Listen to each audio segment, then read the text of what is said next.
POCSO കേസിൽ കർണാടക മുൻ മുഖ്യമന്ത്രി ബി.എസ്. യെദ്യൂരപ്പയ്ക്ക് തിരിച്ചടി. കേസ് റദ്ദാക്കണം എന്ന ആവശ്യം കർണാടക ഹൈക്കോടതി തള്ളി.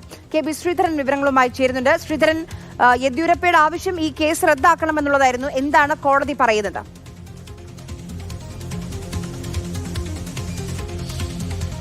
ഈ ആവശ്യം ഉന്നയിച്ച് നേരത്തെയും യെദ്യൂരപ്പ കോടതിയെ സമീപിച്ചിരുന്നു. തുടർന്ന് കോടതി അത് നിരാകരിക്കുകയാണ്, അല്ലെങ്കിൽ കീഴ്ക്കോടതിയിൽ വേണം അപ്പീൽ നൽകാനെന്ന് പറയുകയാണ് ചെയ്തത്. ഒടുവിൽ യെദ്യൂരപ്പ ഈ കീഴ്ക്കോടതി അയച്ച സമൻസിനെതിരെയാണ് കർണാടക ഹൈക്കോടതിയെ സമീപിച്ചത്. ഏതായാലും സിംഗിൾ ബെഞ്ച് ഈ സമൻസ് നൽകിയ നടപടിയെ അംഗീകരിക്കുകയാണ്. അത് തള്ളാൻ പറ്റില്ല എന്നുള്ള നിലപാടാണ് എടുക്കുകയെ. ഏതായാലും ഈ കേസ് ക്വാഷ് ചെയ്യണമെന്നുള്ള ആവശ്യത്തോട് പൂർണ്ണമായും മുഖം തിരിക്കുകയാണ് കോടതി ചെയ്തിരിക്കുന്നത്. നിലവിൽ വിചാരണ നടപടികൾ തടസ്സമില്ലാതെ തുടരാം എന്നുള്ളതാണ് കോടതിയുടെ നിലപാട്.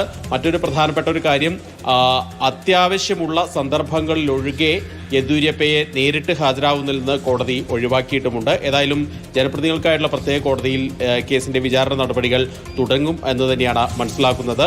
2024 ഫെബ്രുവരിയിലാണ് സഹായം ചോദിച്ചെത്തിയ അമ്മയെയും മകളെയും അവർക്കാണ് ദുരനുഭവം ഉണ്ടായത്. മകളെ അകത്തേക്ക് വിളിച്ചു വരുത്തി മകളോട് മോശമായി യെദ്യൂരപ്പ പെരുമാറി എന്നുള്ളതാണ് പരാതി. ഏതായാലും ഈ കേസിൽ യെദ്യൂരപ്പയ്ക്കെതിരെ വിചാരണ നടപടികൾ തുടരാം എന്ന് തന്നെയാണ് കോടതിയുടെ ഇപ്പോഴത്തെ നിലപാട്.